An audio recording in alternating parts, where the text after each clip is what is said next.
Louvado seja teu santo nome, Jesus. Nós estamos colocando aqui a Ana Lúcia, Senhor, que tu conheces muito bem, desde o dentro de sua mãe, sua formação, o seu andar, seu caminhar. Tu conheces ela toda por inteiro, Pai.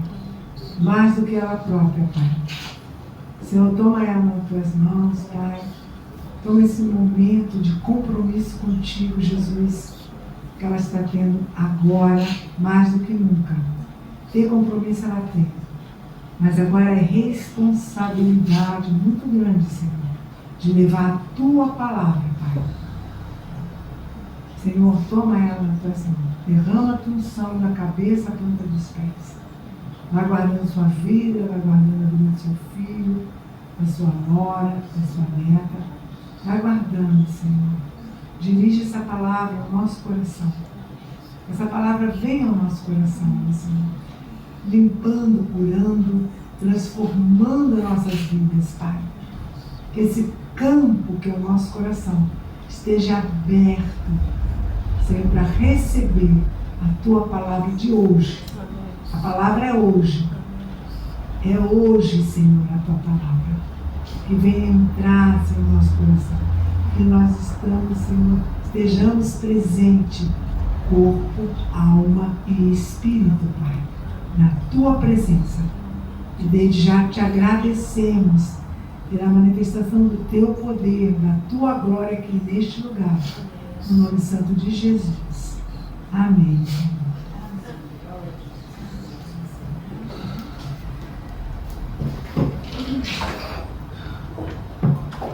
Bom dia, Marcos.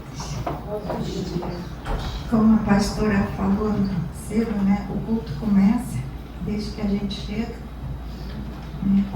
Que a gente vem com o coração disposto. Já tivemos a escola bíblica, momento de louvor. Então, como num banquete, normalmente se serve a entrada antes, né? Já tivemos essa entrada. Agora vamos para o prato principal? Então vamos, amados, abrir em Hebreus, carta aos Hebreus, capítulo 11.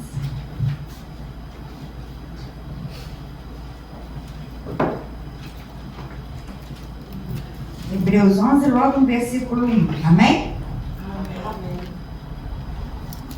Está escrito assim: a fé é a certeza de que vamos receber as coisas que esperamos. É a convicção de fatos que não se veem.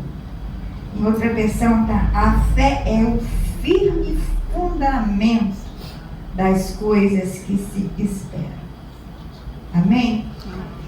Então, queridos, fé é uma palavra fundamental, né? É a base. Está escrito que 3 são as bases, né? A fé, a esperança e o amor, né? São os 3 pilares da nossa vida com Deus. Mas o que eu vou falar aqui hoje é mais sobre um ingrediente da fé. O que eu quero dizer com isso? Quando eu quero falar de omelete, né?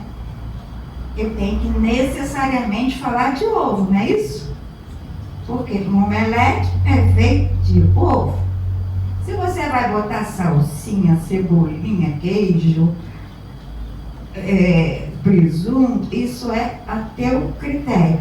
Mas é impossível falar de omelete sem falar de ovo, né? Então, para a gente falar de fé, e eu quero ver aqui o ingrediente que faz parte da definição de fé. Fé é a certeza das coisas que não se veem, a convicção de coisas que nós esperamos. Então, esse verbo, né, esperar, é fundamental no conceito de fé. Parece simples, né? Mas não. Então, fica a pergunta, né, para a gente ir trabalhando nela, o que você espera? O que você tem esperado? Vamos pensando nisso. E Jesus, ele sempre fazia essa pergunta, que parece simples. Lembra quando ele estava diante das pessoas e perguntava: o que queres que eu te faça? Porque a gente tem que entrar em contato, amados, com aquilo que nós esperamos, que nós queremos. É um exame em nós mesmos, para saber como é que vamos seguir daqui para frente. E é bom prestar atenção que na nossa língua portuguesa, esse verbo esperar, nós muitas vezes falamos, eu espero que, para indicar um desejo do nosso coração. Eu espero que, por exemplo, Ana, desde que a Copa começou, eu espero que o Brasil seja hexacampeão. Eu espero, é um desejo, vai me deixar muito satisfeita. Mas se eu fizer desse desejo, dessa esperança, porque eu creio que é possível, se eu transformar isso num firme fundamento, se eu basear assim, eu creio que isso vai acontecer, eu espero em Ti, Senhor, que isso aconteça, a probabilidade de eu não ser atendida é grande, né? Então, como é que eu vou botar minha certeza, meu firme fundamento, vou professar a minha fé no fato do Brasil vai ser essa? Porque as chances de não acontecer são grandes, e quando não acontecem as coisas que nós desejamos, normalmente a gente fica frustrada, não é isso? A gente fica frustrada, a gente fica meio chateada com Deus, a gente fica triste, a gente se fecha. Então, é preciso ter cuidado e pensar no que você espera. Eu estou falando que há bons desejos. Sim, há muito bons desejos legítimos, desejos dignos. Eu nem vou perder tempo aqui, nem o meu nem de vocês, falando dos maus desejos, O que eu quero dizer com isso? Você pode estar pensando, mas eu não tenho mau desejo. Amada, quando bate aquela raiva, aquela indignação, sabe? Você pode nem articular, mas vem aqui, eu quero que essa pessoa, eu espero que essa pessoa passe isso, aquilo, entenda o que eu passei. Não estou dizendo que nós estamos livres disso, não. Apenas eu estou dizendo que se você passa por isso, nem perca tempo fazendo disso uma oração. Mas bota o joelho no chão e pede perdão. Porque a palavra de Deus fala de quem? Fala do contrário, de não desejar mal, de fazer bem aos inimigos, daquelas tantas coisas que Jesus dizia que a gente faz assim. Mas enfim, e por falar em desejos bons, desejos legítimos, vamos abrir lá em 1 Crônicas, capítulo 4, versículo 10. Vamos fazendo ginástica com os dedinhos, que a gente hoje vai andar dessa na palavra, vai mexer para lá e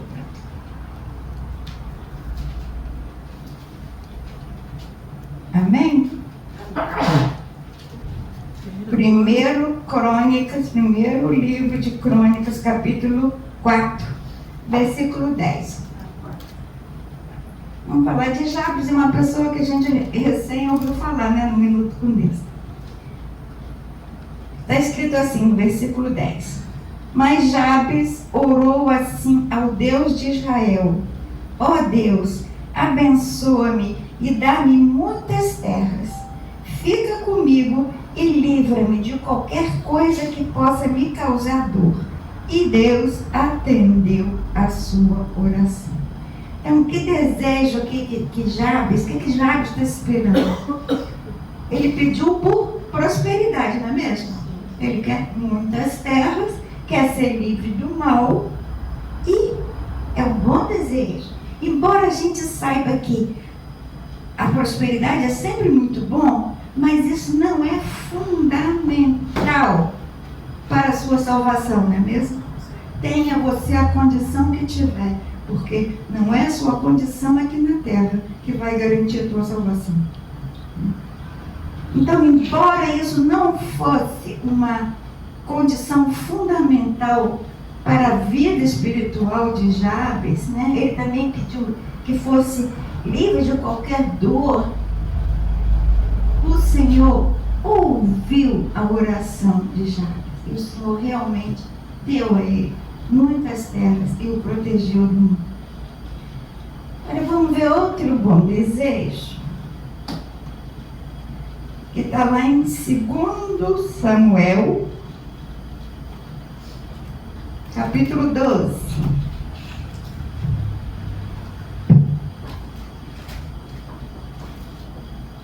Segundo Samuel 12, vamos ler do 15 ao 19 primeiro.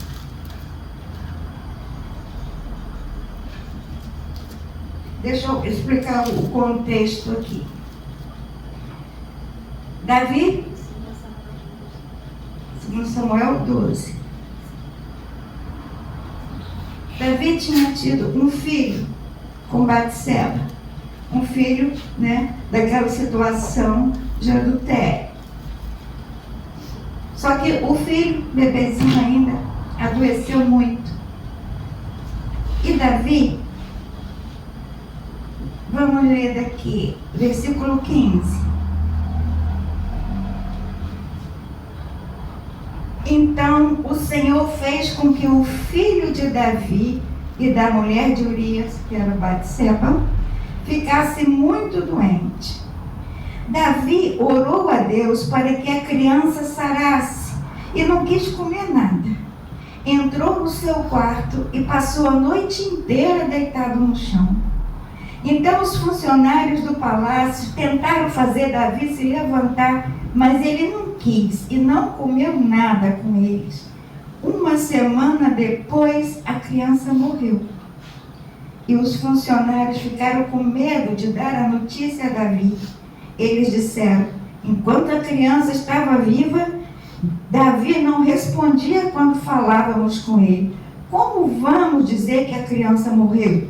Ele poderá fazer alguma loucura. Quando Davi viu os oficiais cochichando uns com os outros, compreendeu que a criança havia morrido. Então perguntou: a criança morreu? Morreu, responderam eles.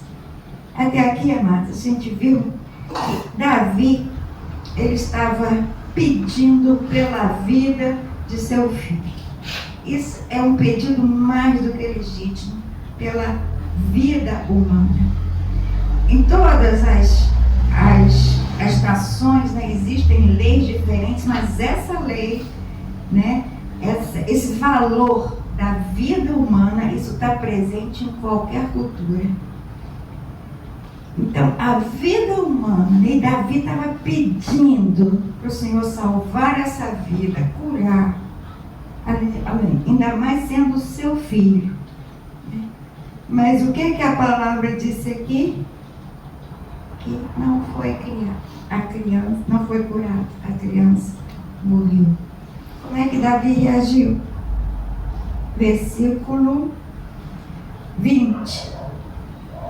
Então, assim que ele soube que a criança morreu. Então Davi se levantou do chão, tomou um banho, penteou os cabelos e trocou de roupa. Depois foi à casa de Deus, o Senhor, e o adorou. Quando voltou ao palácio, pediu comida e comeu logo o que lhe foi servido.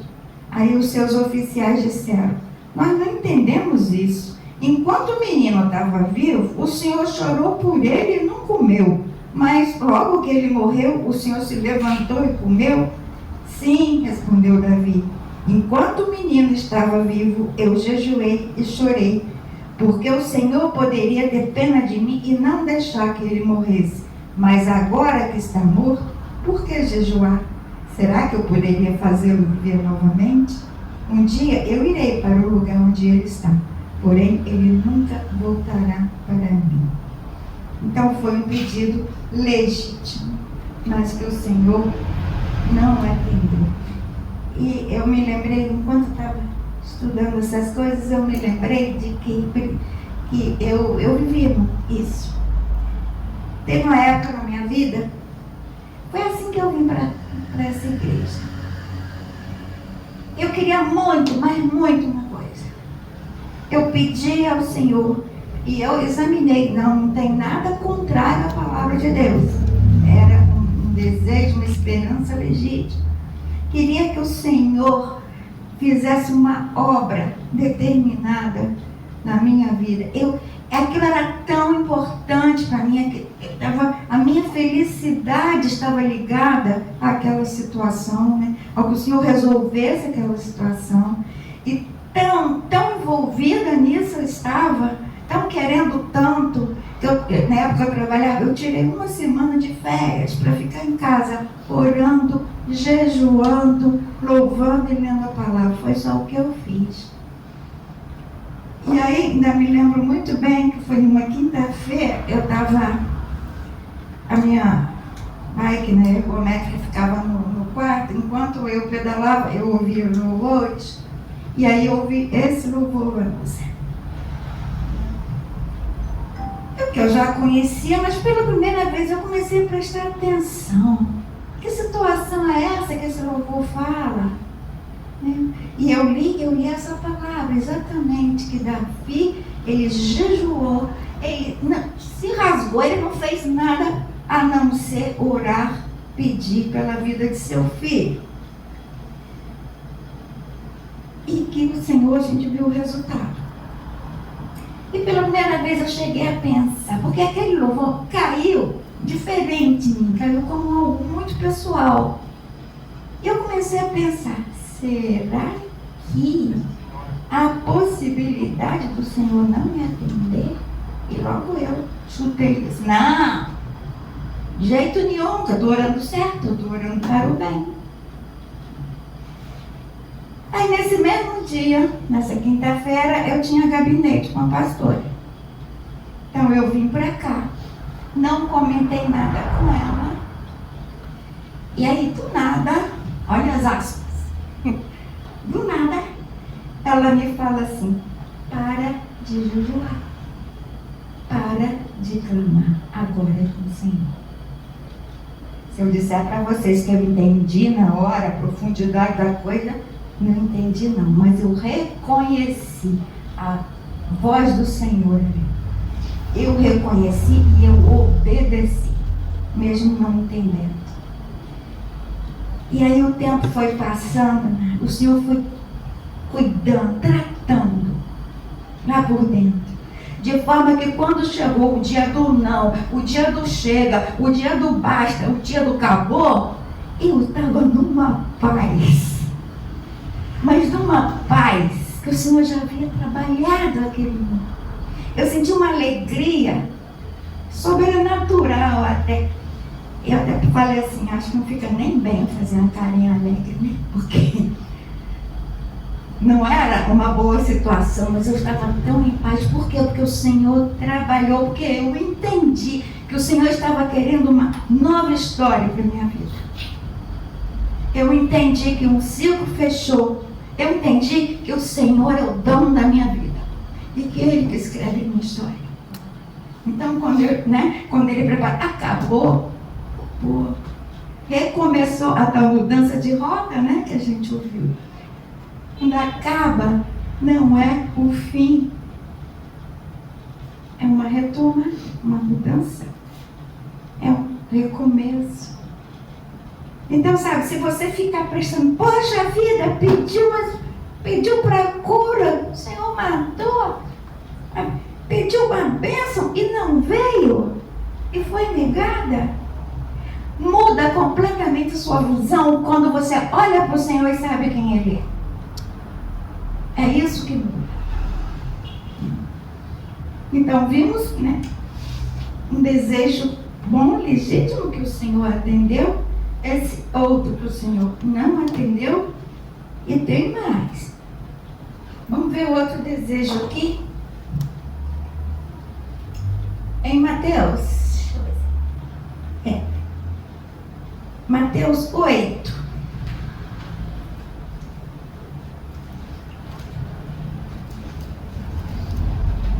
Mateus 8, de 1 a 3. Amém? Jesus desceu do monte e muitas multidões o seguiram. Então um leproso chegou perto dele, ajoelhou-se e disse: Senhor, eu sei que o Senhor pode me curar se quiser. Jesus estendeu a mão, tocou nele e disse: Sim, eu quero. Você está curado. No mesmo instante, ele ficou curado da lepra. Mais um, pedido legítimo para ser curado. E lepra era uma doença que não só era um mal físico, mas também um mal social, que os leprosos eram considerados impuros.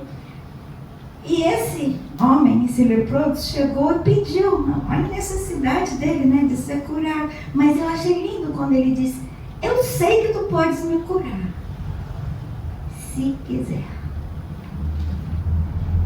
O Senhor pode me curar, se quiser. Ele entendeu que todo o poder era de Deus, mas que nada acontecia sem sua vontade. E o que Jesus disse para ele? Sim, eu quero. E aí ele foi curado.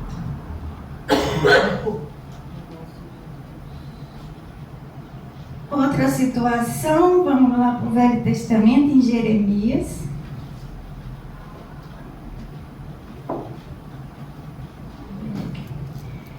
Jeremias, capítulo 14. Amém? A situação era essa. Depois de muita rebeldia, do povo, o Senhor dá uma profecia, dá uma palavra para o seu profeta Jeremias, de que haveria durante 70 anos um cativeiro. O povo sairia, seria exilado de sua terra, iria ser cativo, escravo na Babilônia. Então o Senhor deu essa palavra para Jeremias. A gente conhece Jeremias, que ele reclama um bocado, mas ele obedece, E quando ele ouviu isso, ele, claro que não gostou nada. Porque quem em sã consciência ia achar que uma situação de exílio, de cativeiro, é coisa boa, gente? Claro que não é. E ele, como homem, como pessoa e como povo, parte do povo, ele clamou a Deus para que aquilo não acontecesse. Clamou, pediu misericórdia ao Senhor, para que livrasse o povo desse perigo que estava por vir. Aí, versículo 11 e 12, que é a resposta do Senhor. Disse-me mais o Senhor: não me peça para ajudar esse povo. Mesmo que jejuem e orem, não os ouvirei, não os aceitarei. Mesmo que me ofereçam animais em sacrifício e me tragam ofertas de cereais, antes eu os consumirei pela espada, pela fome e pela peste. Ou seja, era um desejo legítimo, porque quem que vai querer viver escravo? Mas o que o Senhor fez? Não, nem me peça. Mas Jeremias, que não se conformava fácil, foi novamente ao Senhor. Aí dessa vez, já falando, tem profetas que dizem que isso não vai acontecer não, que vai ficar tudo bem. Acho que no fundo Jeremias bem que queria que aqueles profetas tivessem razão, sabe? E levou isso ao Senhor. Aí o que o Senhor disse? Versículo 14. E disse-me o Senhor: esses profetas estão profetizando mentiras em meu nome. Eu não os enviei, nem lhes dei ordens e nunca lhes disse nada. As suas visões são mentiras e as suas adivinhações não valem nada. Eles inventam profecias só para enganar. Ou seja, mais uma vez o Senhor negou. Aí, mais uma vez, Jeremias foi ao Senhor, né? Ele foi ao Deus que ele conhecia, ao Deus de poder, ao Deus de misericórdia, e mais uma vez implorou. Terceira vez, Jeremias 15, primeiro versículo. Então, o Senhor Deus me disse: mesmo que Moisés e Samuel estivessem aqui implorando, meu coração não se inclinaria para esse povo. Lança-os diante de mim e saia. Por 3 vezes o Senhor negou esse pedido. E por quê? Porque havia um propósito, amado. Havia um propósito que o povo teria que passar por aquela situação para aprender umas tantas coisas. Desagradável, sim, mas necessário, porque o Senhor tinha um planejamento. É o Senhor quem decide o tempo e o jeito de fazer as coisas. Assim é na nossa vida pessoal, assim é na vida de toda uma nação. Então, sabe, o Senhor foi final, o Senhor foi duro, hein? Não. O Senhor sabia que aquilo era necessário. E tem outras vezes também, agora a gente vai ver uma outra situação, em 1 Crônicas, capítulo 28.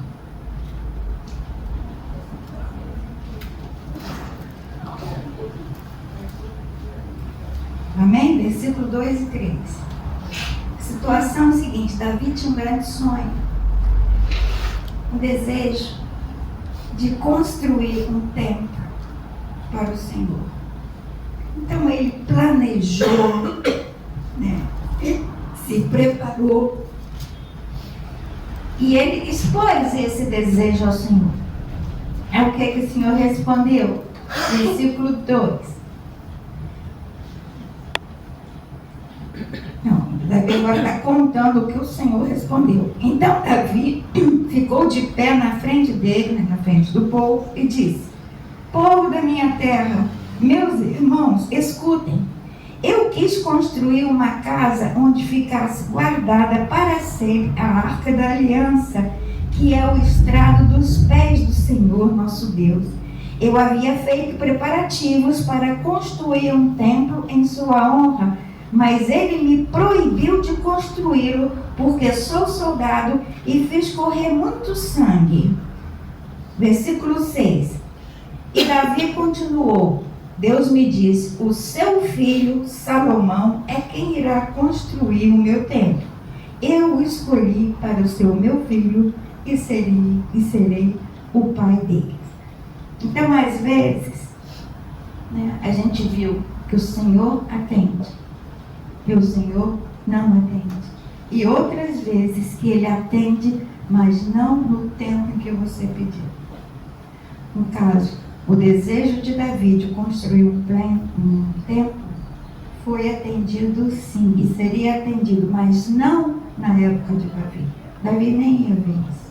Foi realizado esse sonho, mas depois, assim, que o tempo é dele. Então a gente viu essas situações, várias situações na palavra. Por exemplo, muitas situações de cura, né, que Jesus fez, que o Senhor, ao longo de todo o tempo do Velho Testamento, que Jesus fez, e outras situações em que ele não fez. Por exemplo, a gente anda falando isso ultimamente, quando Paulo pediu, né, 3 vezes: tira o espinho da carne. Estão lembrados disso, né? O que o Senhor não tirou. Ele falou: a minha graça te basta. Então, sabe, não basta, né, ter bons desejos. O segredo não está no tipo de coisa que você espera, mas em quem você espera. Em quem você está esperando. Aí você pode até falar, então nem adianta pedir. Para quê? Ele faz o que quer mesmo. Para que eu vou pedir? Para quê, Marcos? Vamos lá, Filipenses?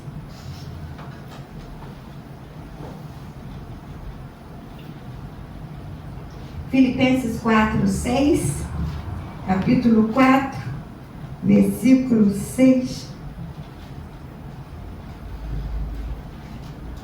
Está escrito assim: não estejais inquietos por coisa alguma, antes as vossas petições sejam em tudo conhecidas diante de Deus, pela oração, súplicas, com ações de graça. Peçam em tudo, suas petições sejam conhecidas. Eu quero isso, não preciso disso. Fale com o Senhor. Fale. Aí você fala, mas e se eu pedir errado? Se você pedir errado? Romanos 8.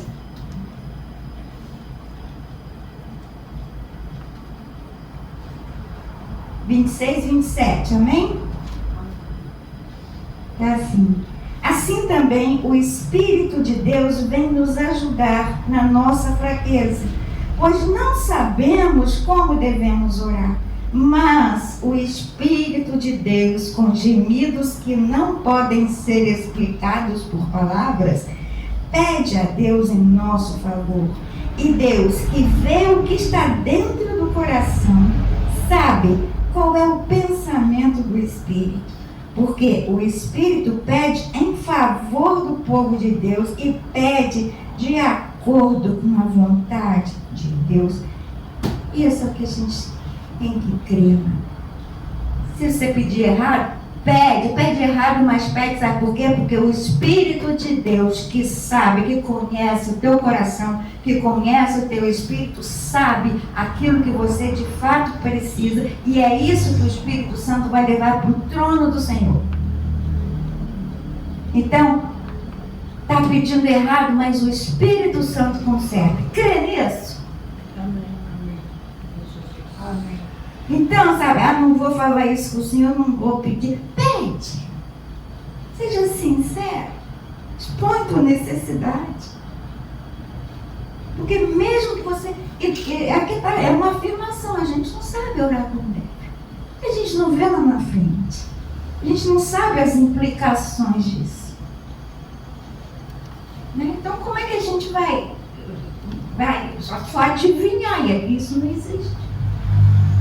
Mas a gente pede, segundo a sinceridade, o desejo e a necessidade do nosso coração. O Senhor, o Espírito Santo, ele aperfeiçoa, ele vai direto no ponto. De forma que aquilo que você pede, que às vezes não é atendido, nem do jeito, nem da forma, nem do tempo que você quer, saiba de uma coisa: o Espírito Santo orou por ti, intercedeu por ti do jeito certo. Crê nisso? Isso muda toda a tua visão. Você não vai se sentir infeliz ou rejeitado. Sabe que aqui o Senhor ouviu. O Senhor sempre ouve a nossa oração. Sempre. Então, amados, nós vimos aqui, expusemos aqui uma série de situações, de desejos, coisas que você espera, que você leva ao Senhor, mas muitas vezes não acontece no tempo, não acontece no jeito, ou às vezes não acontece de jeito nenhum. Então, vamos voltar lá. A fé é o que mesmo? É a certeza de que vamos receber, É o firme fundamento das coisas que se esperam. Então, o que a gente deve esperar? O que devemos esperar na certeza? Sabendo que sim, vai acontecer. Eu separei só 7, porque a palavra inteira fala disso. Vamos ver João 11, primeiro. João 11, 25, 26. João 11, versículo 25. Amém? Então Jesus afirmou: eu sou a ressurreição e a vida. Quem crê em mim, ainda que morra, viverá. E quem vive e crê em mim, nunca morrerá. Você acredita nisso? Então, a primeira certeza é que Jesus me ressuscitou, morreu por ti, ressuscitou para garantir o quê? A tua salvação, o perdão dos pecados. Amém, Jesus. Aquele que crê e vive em mim nunca morrerá, porque não vai haver morte eterna. Pode morrer nessa vida e vai. Mas ainda que morra, viverá. Essa é a certeza que você não pode abrir. É o firme fundamento. Estamos aqui porque cremos nisso. É ou não é? Mas por que você vem aqui? Você vem pela igreja? Vem pelo pastor? Vem pelos irmãos? Você vem porque crê que Jesus é teu Salvador. Ele é o teu caminho. Ele é a verdade e é a vida. Então, essa é a certeza. Pode esperar na tua salvação, porque vem. E não vem porque você é bonzinho, não. Não vem por coisas certas que você faça. Vem pela graça. Porque Ele escolheu. Outra certeza, vamos no Salmo 23, esse aí nem precisa abrir, todo mundo conhece. O que está no versículo 1? O Senhor, vamos falar junto, é meu pastor e eu, há um tempo, recebi uma informação sobre esse versículo. Que o original está assim: o Senhor é meu pastor e nada me faltará, não é isso? Eu recebi que a verdadeira, né, o original hebraico é: o Senhor é meu pastor e não me faltará. Ou seja, Ele não te faltará. E faz sentido com nada, né? Porque se Ele não te falta, nada do que você precisa, de que é fundamental para você, necessário, né? Para a vida que Ele planejou para você, nada disso vai te faltar. Porque Ele não te falta. Ele está o tempo todo. Versículo 4, no mesmo salmo. Ainda que eu ande por um vale escuro como a morte, não terei medo de nada. Pois tu, Senhor, estás comigo. Tu me proteges e me diriges. A tua vara e o teu cajado me consolam. Então você está andando num vale escuro, vale da sombra da morte, perigos, às vezes você está em risco de vida mesmo. Mas você não está sozinho. Ele está lá, ele é teu pastor, está lá com o teu cajado, ó, está te puxando por aqui, por aqui. Ele não deixa você chegar à beira do precipício. Lembra, ele é a luz, então o caminho pode ser escuro, mas ele está contigo. Aleluia. Glória a Deus. Nesse mesmo sentido, vamos lá para Isaías. Esse é o terceiro versículo que eu estou apontando. Isaías 43.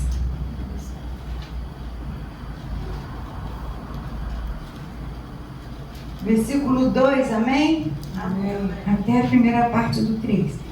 Quando passares pelas águas, estarei contigo. Quando passares pelos rios, eles não te afogarão. Quando passares pelo fogo, não te queimarás, nem a chama arderá em ti. Ou seja, qualquer tribulação que você esteja passando, qualquer aperto, qualquer dificuldade, Ele está contigo. Isso não vai acabar com você. Pelo contrário, porque Ele está ali junto. Isso é um firme fundamento que você tem que guardar. Isso você pode esperar. Isso vai acontecer. E acontece. Quarto versículo. Novo Testamento. Tiago.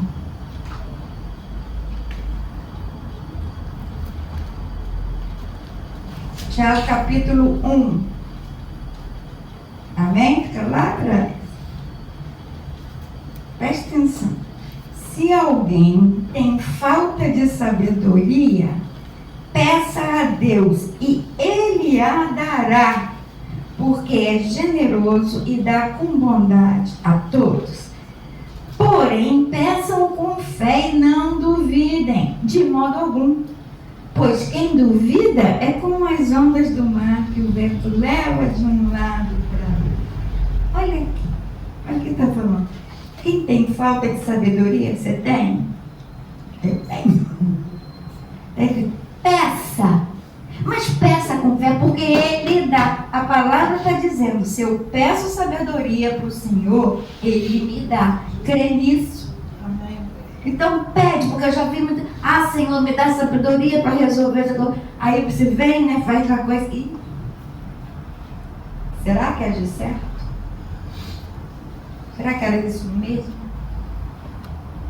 Você pediu sabedoria, mas não se apropriou.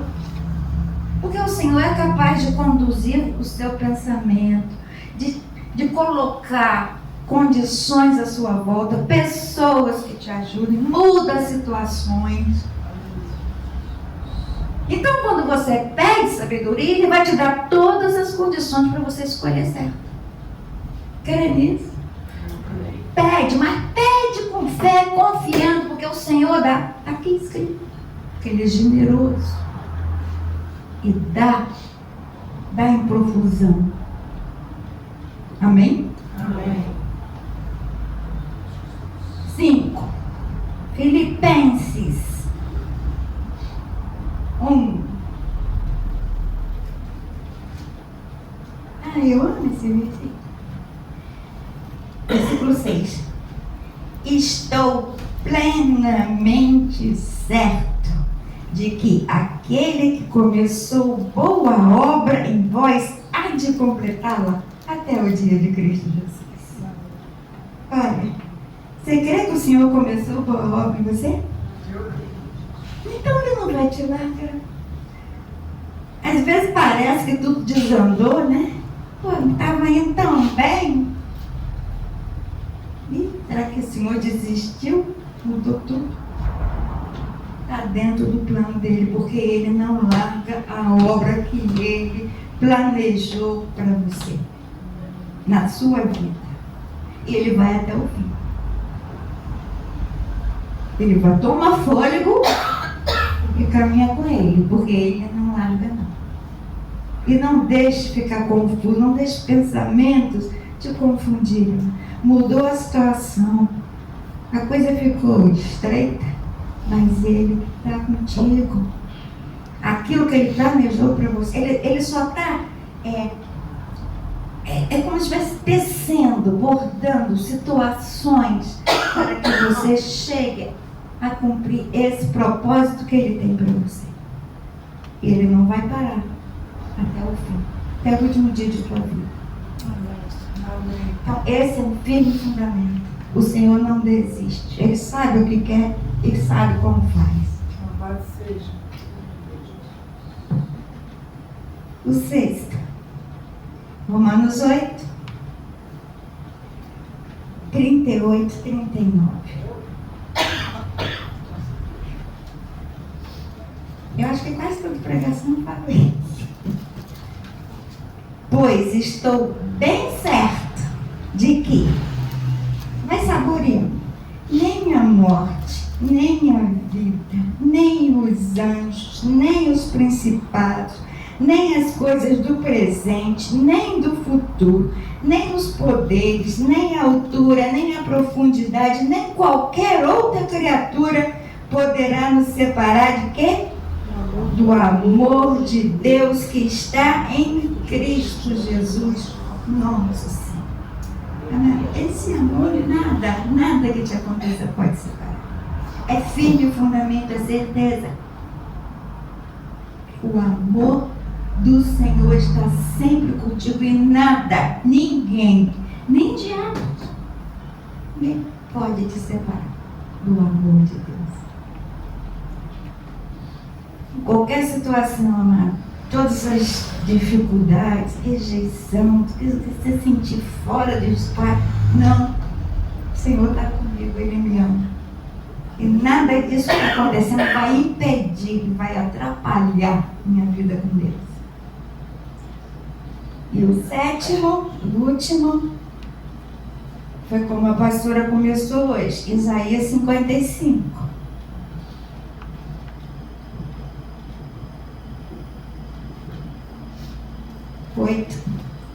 55:8. Porque os meus pensamentos não são os vossos pensamentos, nem os vossos caminhos, os meus caminhos, diz o Senhor. Porque assim como os céus são mais altos do que a terra, assim são os meus caminhos mais altos que os vossos caminhos, e os meus pensamentos mais altos do que os vossos pensamentos. É aquilo que o Senhor tem. Ele te criou dons, talentos, com um propósito que você não descobre de cara.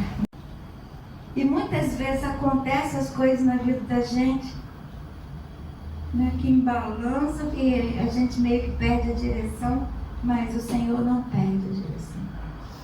Porque há aquilo que Ele pensou, há um objetivo maior que a gente não consegue enxergar. Mas sabendo disso, que há um propósito, que os pensamentos dele são melhores e maiores, são para o nosso bem.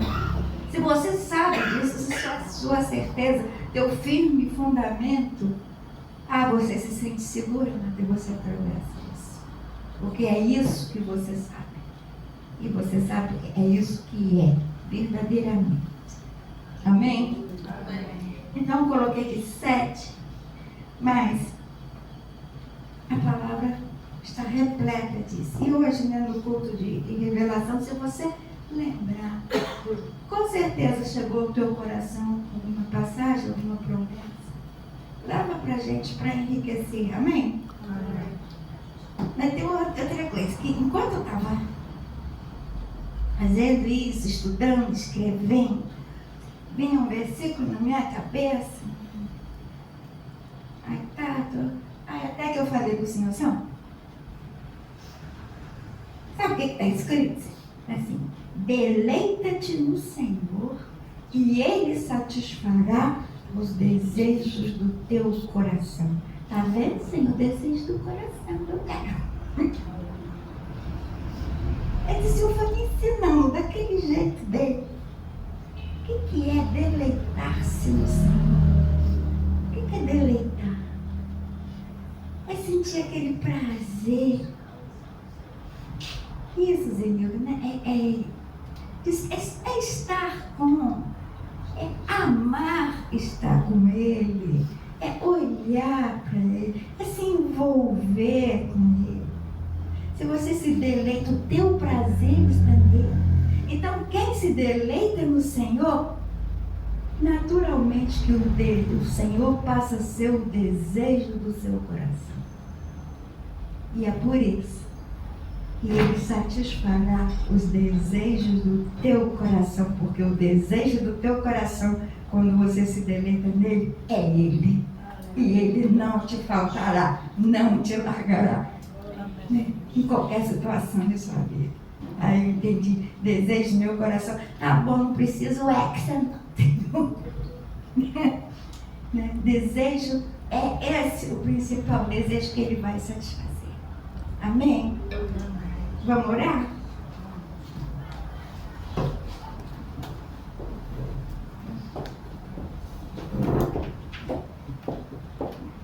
Meu Senhor Deus amado, aqui lemos a Tua palavra, andamos pelo Velho, pelo Novo Testamento, vários lugares para um Deus eterno. Nós somos o Teu povo, Tu és o nosso Deus. Tu és aquele escolhido entre os milhares para nós, Senhor.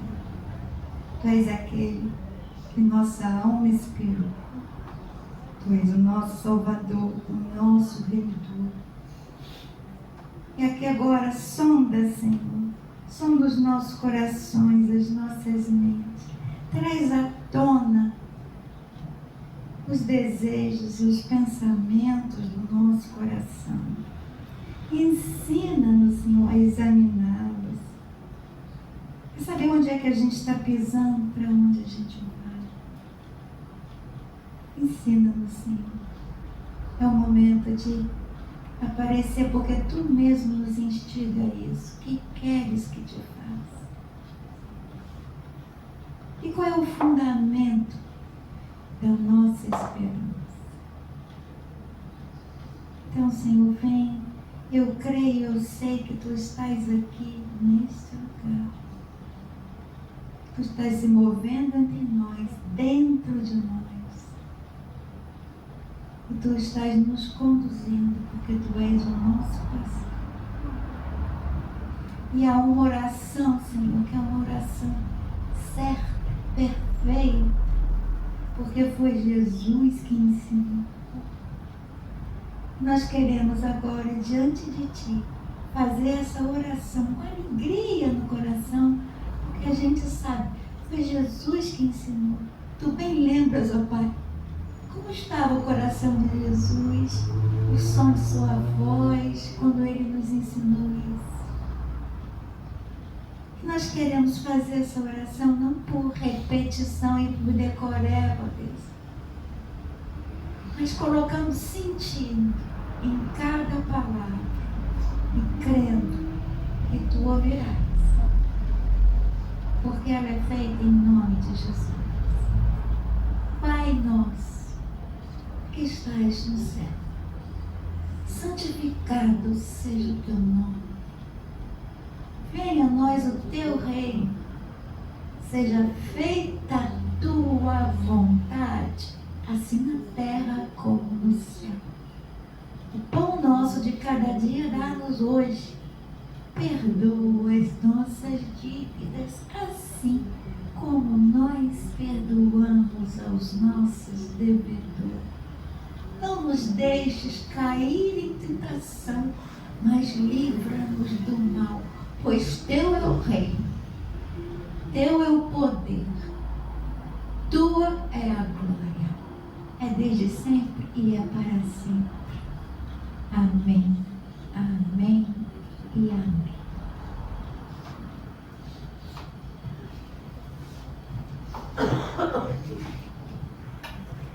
Eu que conheço os planos que tenho para vocês, diz o Senhor, planos de fazê-los prosperar e não de causar dano, planos de dar a vocês esperança e um futuro. Deus só veio confirmar, né? Deus só veio confirmar. Esses são meus bilhetinhos. O dia que vocês pegaram a Bíblia da pastora, não se espante não, porque o que tem de bilhete é muito bilhetinho. São bilhetes que eu pego e é impressionante.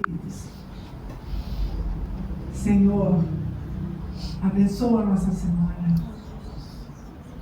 Conduz essa semana. Amado, faz assim, ó.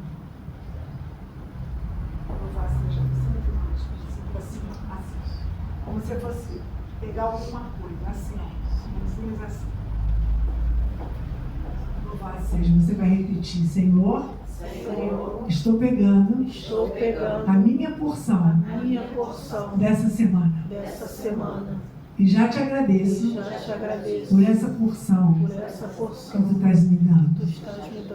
Eu te agradeço no nome de Jesus. Amém. Você recebeu uma porção, aleluia, para essa semana.